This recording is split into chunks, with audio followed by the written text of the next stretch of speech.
Welcome to Blowing Solutions Wide Open, where we're talking about all things spiritual, as well as creating new systems in the area of healthcare, government, finance, education, and new environmental practices.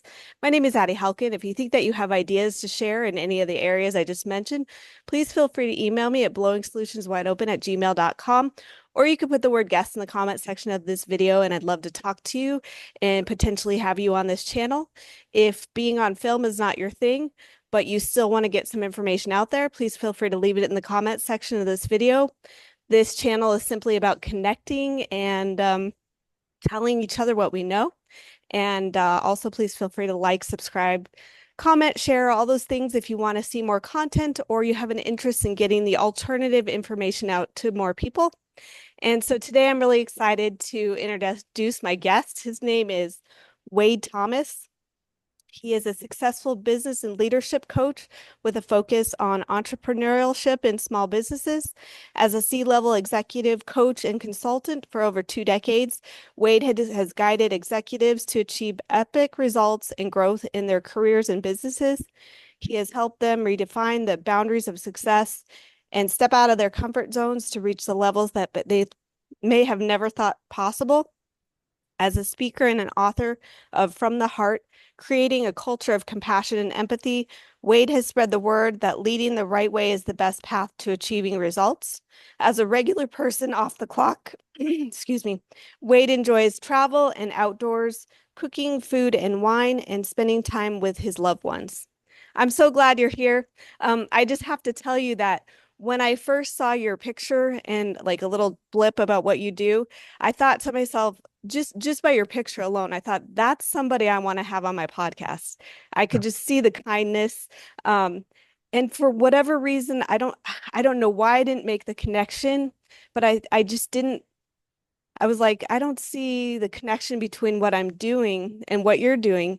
So I scrolled on, and then I saw you again come up, and I had the same thoughts, and I stopped for a second, and it was almost like what you're doing is so simple that I missed it. Like I missed how incredibly effective what you're doing is for changing the planet.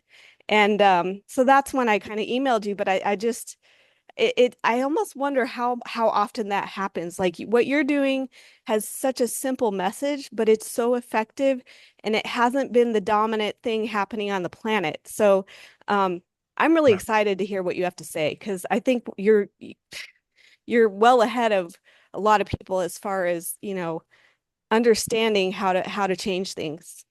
So go ahead and tell us what you know, what you do. Well, I appreciate that, and I'm glad to be here. Yeah. It's it kind of stems what I do kind of stems from my desire to change the planet, like you said. I want to leave the world a better place. My background is business. That's what I know. And so many of us spend so much time in the workplace that I think it really makes an impact. So the experience that you're getting in the workplace is experience you're going to take home to your family, to your loved ones, to whatever organizations you're in. It's what you're going to take back to your life. And so that's why, I've made it my mission to really improve, the way people do business. Yeah, absolutely. You're right. We spend so much time at work that this what you're doing has far-reaching, effects on people. Yeah. Yeah. So, Yeah. oh, go ahead. You go ahead. Okay. So, when somebody comes to you and they want your services, what is kind of a typical way you go forward with them? So, yeah, normally I kind of talk about them, right? And my services are simple. I help you reach your potential, basically. So I want to know about them. What is driving them? What are they trying to accomplish? What gets in the way? What are the obstacles? And then we come up with a plan to get past those obstacles and really move in that direction. So that's when an individual comes to me. A lot of times companies will come to me. And, a big message for companies and organizations is, historically, we've thought of, on one hand, you've got profit. On the other hand, you have compassion and empathy. And the reality is the two go together. I don't encourage companies to bring compassion and empathy into their workplace because it's the right thing to do because a cool thing to do because it's nice and your employees will be happy. I teach them that they need to bring compassion, empathy into the workplace because it works. Yeah. You get real bottom line results. When people feel safe, when they are engaged, they're excited about where they work, they love to come in every day, they do better jobs. And so what I try to do is break down that wall that leads us to believe that in order to be effective, to be profitable, you have to behave like jerks. And or you have, and that's one way to put it. But it's not just being a jerk, but it's also, following the bureaucracy, following the systems. A lot of times doing the right thing runs afoul of some policy or procedure in a handbook somewhere. And so what I try to teach companies is don't let that happen. You're limiting yourself with your own rules. And so I use the word jerks to, kind of off the cuff, but the reality is really thinking about what in your organization is getting in the way of these kind of things. Yeah. Super good points. They do go hand in hand. And one of the examples I've seen, I'm sure you know a lot more about this one than I do, is Dan Price. Do you know that story? Um, I don't, I wish I knew what his company was, but he took, now I'm not necessarily saying this is the strategy that all companies should take, but he took some kind of pay cut a while ago so that his employees could make more. And Mhm. as a result, his company blew up because people learned about that. And it's like consumers want to buy from generous leadership. They really do. Yeah. And it's almost like a snowball effect.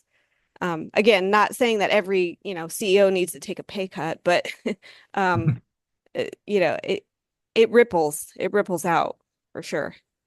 Yeah, I was back in my corporate days, I was the head of HR and I was responsible for all the pay.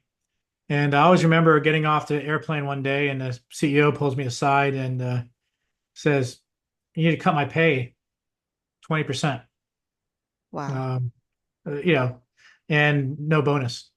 And I was like, "Well, I can't do that. I have to go to the board of directors." He says, "Just make it happen." He says, "Because we had a bad year. Employees aren't going to be paid very well. Nobody's getting bonuses. I shouldn't either." And that resonated, right? Right. You know, Right. that he was walking in the shoes of the employees. Yeah. So and understandable that his shoes were maybe Ferragamo's, but but it was but using that extra money to fund some things at the lower levels. Right.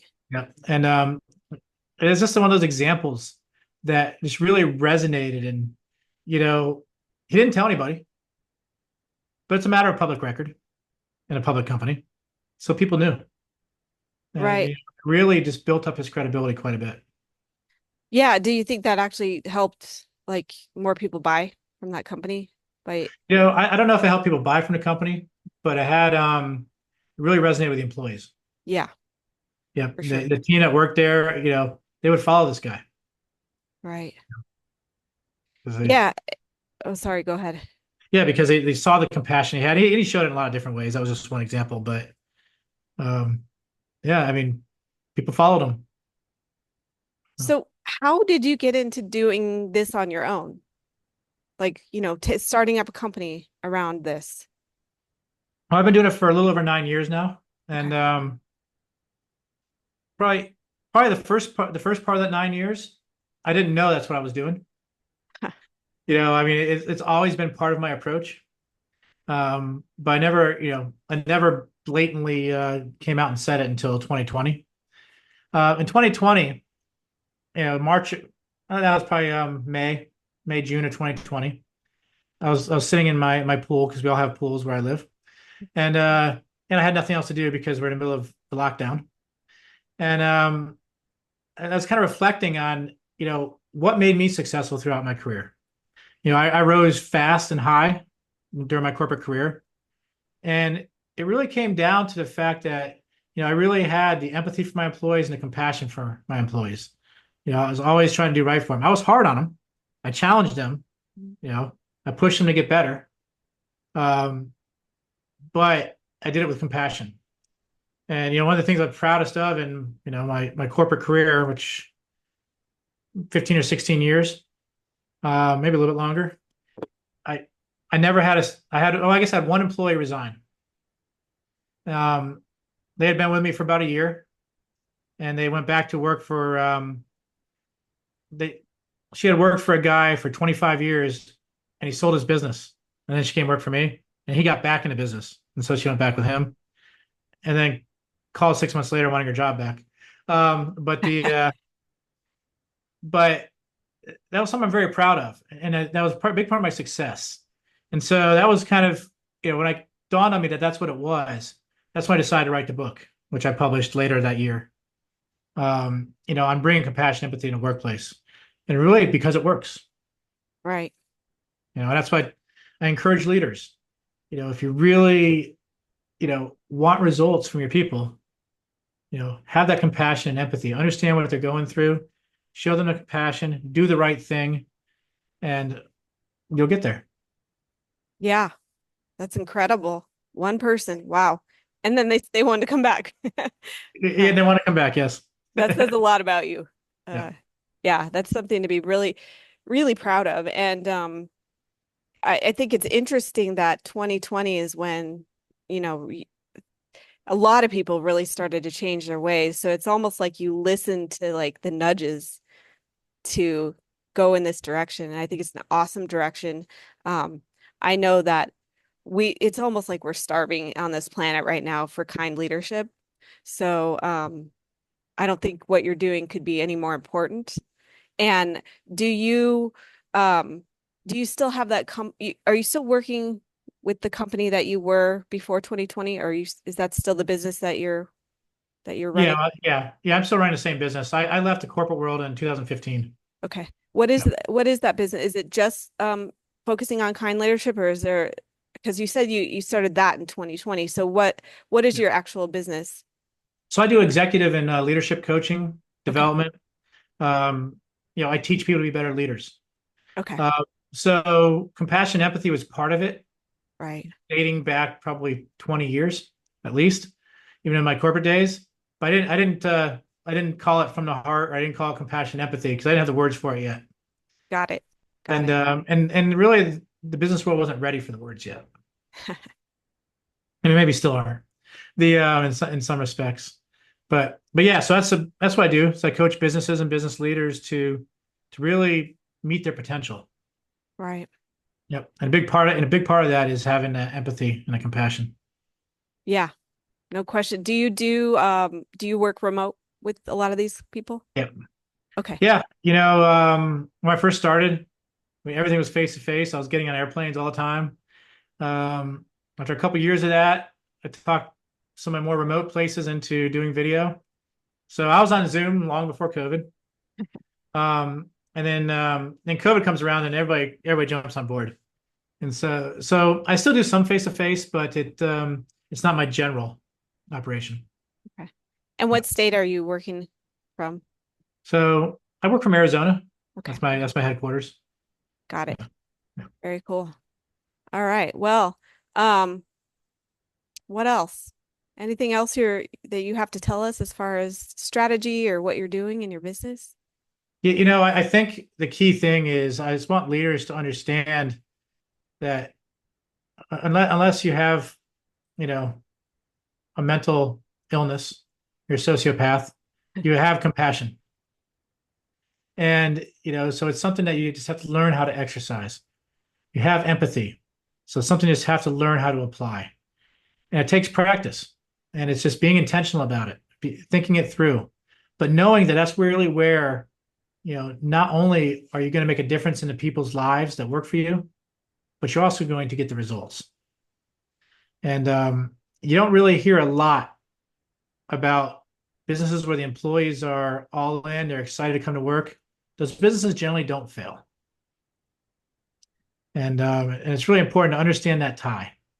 So don't be afraid to take that leap, to start really thinking about how you're working with your employees and your customers and your vendors, whoever it might be, and bringing that compassion, empathy into it because it works.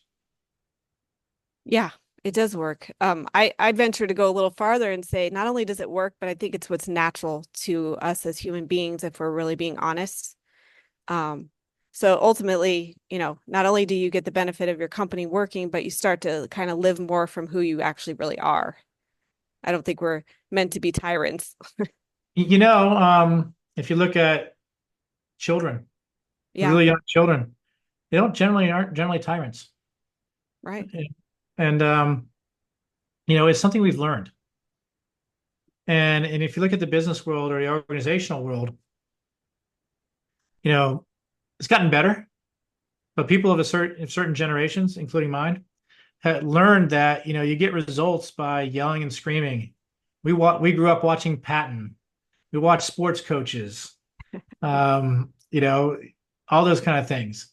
And you have to get past that because that's not the most effective way to do anything really. No, it's not. In fact, I don't think that people do very well when they're motivated by fear. Oh, yeah. I had a CEO tell me once that there's two motivators, fear and greed.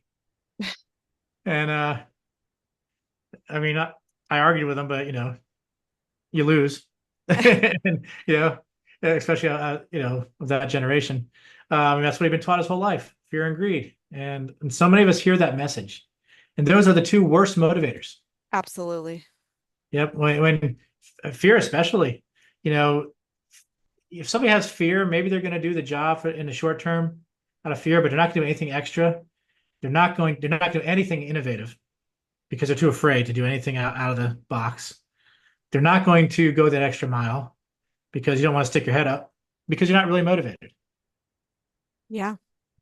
The, the whole idea of being able to motivate somebody else is really false also. People are motivated from within. You have to create an environment where that can happen. And a fear-based environment is not where people are going to be intrinsically motivated. Yeah. No, you're totally right about that. And would you say that you found that a lot of people do really well when they feel like they're allowed to be who they are because then their natural like strengths come out better? Yeah, yeah, absolutely. I think a lot of organizations fear that Oh, because maybe their natural strengths don't match up with what the organization wants. But the reality is the organization needs to bring people in that match their values and then let them be themselves, right. right? And you know, I, once you play to the strengths, that's really where the power is. You know, nobody's ever become a superstar or done anything epic because they got rid of all their weaknesses. It's all Yeah, about maximizing the strengths. that's a good point. I never thought of it like that. Yeah. I mean, we're never going to get rid of all of our weaknesses. It's not the design of us. That's right. Interesting. Yep. It's very contrary to human design. Yeah. Yep. And why not just build on the strengths? Yep. Very cool. I like it. Very cool stuff. So, is there any other way that people reach out to you, other than kind of through remote work or working directly with you in Arizona? I think you said Arizona, right? Yeah. Well, I travel. So if people want to work face to face, I do that from time to time as well, Okay. especially if I'm speaking or doing workshops. But I'm available virtual, so I've worked with people around the world. And it's you can find me on my website, which is aim2winllc.com. I'm on LinkedIn. I have a YouTube channel, which I always forget the name of it, but I'm sure we'll get it in your show notes as well. Yeah. Um, and you can buy the book. The book's available on Amazon as well. Okay. Yeah, I will definitely link all that stuff in the description as well as the comments of this video. And one other question that kind of occurred to me is when you get a referral from someone, what can you tell us some of the reasons why companies or individuals like reach out to you? What motivates people to reach out to you? There's a few things. A lot of times it is an organization that's seeing a lot of turnover. Employees are leaving. Got it. That pops up a lot. It's also sometimes organizations that are struggling to make money. You know, they've stagnated. They've kind of hit that plateau, and they don't know how to get to that next step. Right. Sometimes it's leaders that you know they're on a high growth trajectory, but they need to learn a lot before they get to that next job. And so, or companies that recognize that in the leaders as well. So I work with a lot of those as well. Okay. All right.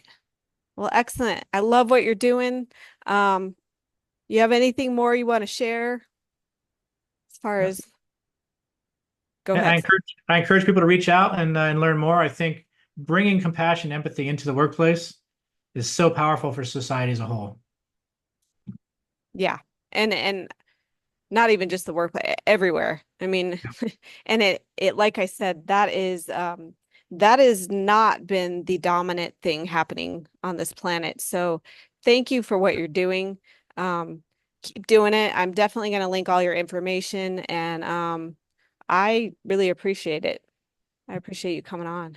Well, I appreciate the stage and the time. Thank you. Absolutely. Absolutely. And come back if you have more to share. I'll be happy to have you. Absolutely. All right. Well, I'm gonna end it here, and again, I am going to link everything on this video and reach out to him to see what he check out what Wade is doing. I think there's a lot to it, and I will catch you hopefully on another video. Take care, Wade. Take care.